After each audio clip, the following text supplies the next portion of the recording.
there's many different ways that fisheries have been regulated in the past and are regulated today. One of them is a technology regulation, and this is a type of command and control.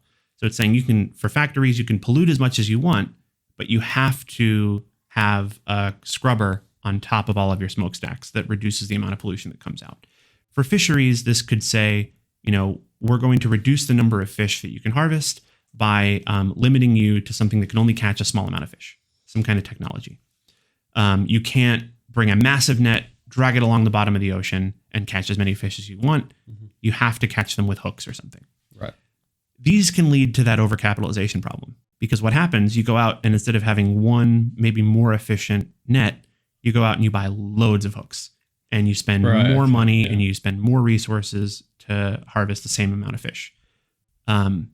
So that can be a problem. And there's a huge debate in economics, or a huge literature rather, on whether a price instrument, something that changes the either with a tax or a subsidy, the price of a resource. That's not the best way of explaining it, but a tax would raise your private costs of harvesting so that it's less efficient for you to harvest more fish. A subsidy would potentially make you harvest more fish rather than fewer fish. So these are price instruments. And the nice thing about a price instrument is if you know the magnitude of the externality in dollars, the price instrument will let you hit that without having people use an inefficient technology. A quantity instrument says, I'm only going to let you harvest a certain number of fish, and the price is going to be determined by the market. And an additional way of restricting quantity is to try to impose a technology restriction. Right. So kind of what we were saying earlier about, it's kind of like, it's really, well, it affects both price and quantity, right? Because you're not getting as many fish, but also, the availability as well, which is kind of interesting. But yeah, that's something I hadn't thought about as well, because obviously allowing better technology to be used, you do get a level of economies of scale, probably maybe less equipment because they're spread along, maybe less fishers, I would imagine as well. Although there might be some significant damage done with specific pieces of equipment as well. But, maybe that's something to sort of potentially outline as well. Maybe a technology permit system would work well if a particular technology, even though it's efficient, does a lot of environmental damage or like degradation, as opposed to it simply just being a very, very efficient methodology of catching fish.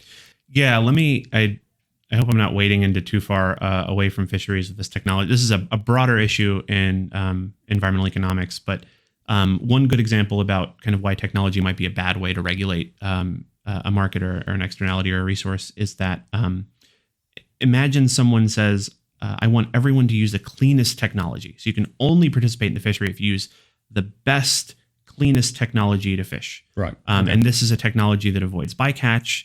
And we can think about an analog as like everyone has to have the newest iPhone today.